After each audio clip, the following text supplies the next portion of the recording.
नमस्कार, न्यूज 21 लाखांदूर मध्ये मी आशिष साखरे आपल्या सर्वांचे स्वागत करीत आहे। संविधान बदलणाऱ्यांनो आपलं डोकं ठिकाणावर आहे की नाही? आनंदराज आंबेडकर यांचा भर सभेत प्रश्न। लाखांदूर येथे भव्य धम्म संमेलन संपन्न। देशातील वेगवेगळ्या राज्याची भाषा संस्कृती भिन्न असताना आजही देश एक असण्याला कारण म्हणजे बाबासाहेबांनी दिलेलं संविधान आहे। देश एकत्र राहावं म्हणून ज्या बाबासाहेबांनी एवढी मेहनत करून श्रमानं कष्टानं प्रकृतीची तमान बाळगता संविधान निर्माण केलं, ते संविधान काही लोक आज बदलवण्याच्या गोष्टी करतात।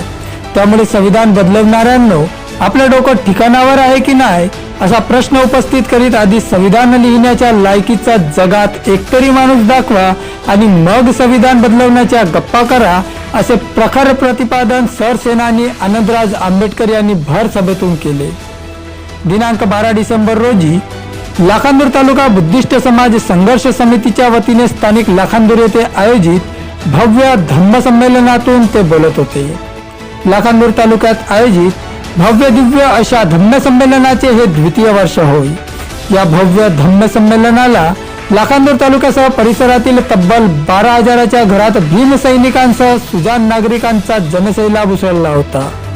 या सभेत विशेष अतिथी म्हणून बोलताना एका उदाहरणातून ज्या दिवशी तुमचं इमान पक्क होईल त्या दिवशी आपली चळवळ पक्क होणार असल्याचा युवकांना सल्ला देत आनंदराज आंबेडकर म्हणाले, ज्या दिवशी उमेदवार गोरगरिबांच्या पायाला हात लावून मतदार मागतील तो खरा लोकशाहीचा दिवस असेल। 2024 मध्ये लोकांनी जर मूर्खपणा केला तर बाबासाहेबांनी केलेल्या मेहनतीवर पाणी भरल्याशिवाय राहणार नाही, असे वक्तव्य आनंदराज आंबेडकर यांनी केले। पुढे बोलताना ते म्हणाले, आज देशात धर्म व जातींमध्ये तेढ निर्माण करून राज्य केले जात आहे आणि बाबासाहेबांचं संविधान संपवण्याचं कटकारस्थान सुरू आहे। त्यामुळे उगाच राजकारणाच्या दूर जाऊन आयते शत्रूच्या हातात सत्ता न देता बाबासाहेबांच्या विचाराशी प्रामाणिक राहूनच राजकारण करण्याची शपथ घ्या, कारण सत्ता ही सर्व प्रश्नांची गुरुकिल्ली असल्याचा बाबासाहेबांचा मूलमंत्र आनंदराज आंबेडकर यांनी आठवण करून दिला। 24 ऑक्टोबर ते 6 डिसेंबर दरम्यान काढलेल्या संविधान रॅलीत बाबासाहेबांचे अनुयायीच नव्हे तर संभाजी ब्रिगेड, ओबीसींच्या संघटना, कुणबी सेनेचे कार्यकर्ते, मुस्लिम संघटना स्वतःहून सहभागी झाल्या होत्या। बाबासाहेब प्रत्येक जाती धर्माच्या लोकांना कळायला लागले आहेत, त्यामुळे बाबासाहेबांना डोक्यावर नव्हे तर त्यांचे लिखाण वाचून समजून डोक्यात घ्याल तरच बाबासाहेबांचे युग आल्याशिवाय राहणार नाही। नाहीतर काही हिंदू संसदवाले आमचं संविधान तयार आहे म्हणतात, उद्या ते अनाडी साधू तिथे जाऊन काय दिवे लावणार आहेत असा प्रश्नही त्यांनी यावेळी उपस्थित केला। दरम्यान आयोजित धम्म संमेलनात उद्घाटक म्हणून उत्तर प्रदेशचे चंद्रशेखर आझाद यांना आमंत्रित केले होते, मात्र ते उपस्थित होऊ शकले नसल्याने त्यांनी व्हिडिओ संदेश पाठवून जनतेला संबोधित केले। साथियों, जय भीम, नमो बुद्धाय।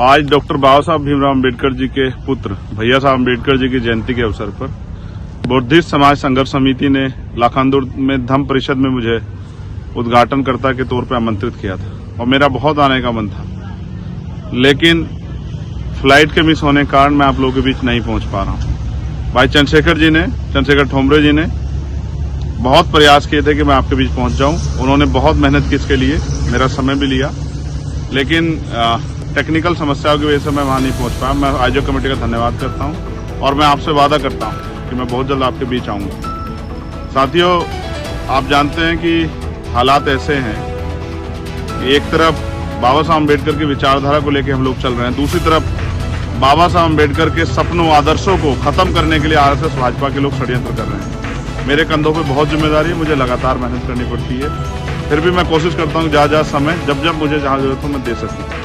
मैं आपके बीच जरूर आऊंगा, लेकिन मेरा प्रयास है कि ज्यादा लोगों को जगा के बाबा साहब अम्बेडकर की विचारधारा को लोगों तक पहुंचाया जा सके, जिससे कि इस देश के अम्बेडकरवादी, इस देश के संविधान को बचाने के लिए, इस देश के जो इंस्टीट्यूशन बने हैं उनको बचाने के लिए, इस देश के लोकतंत्र को बचाने के लिए जागरूक होकर संघर्ष का रास्ता अपनाएं। और डॉक्टर बाबा साहब अम्बेडकर का जो 3 उन्होंने हमें सूत्र दिए आगे बढ़ने के, शिक्षित बनो, संगठित रहो, संघर्ष करो, उन पे चल के हम अपने देश को बोधमय भारत बनाएं, सम्राट अशोक के सपनों का भारत बनाएं, महापुरुषों के सपनों का भारत बनाएं। इस अवसर पे मैं अपने महापुरुषों को राष्ट्रपिता ज्योतिबा फूले, साहू जी महाराज, डॉक्टर बाबा साहब अम्बेडकर, माननीय काशीराम साहब को भी नमन करता हूं। आप सबके लिए मंगल कामनाएं। बहुत जल्द आपके बीच आऊंगा। इस बार के लिए कष्ट है कि मैं आपके बीच नहीं पहुंच पा रहा हूं। मन था, लेकिन साधनों के अभाव में आपके बीच ना पहुंच पाने का कष्ट। जय भीम, नमो बुद्धाय।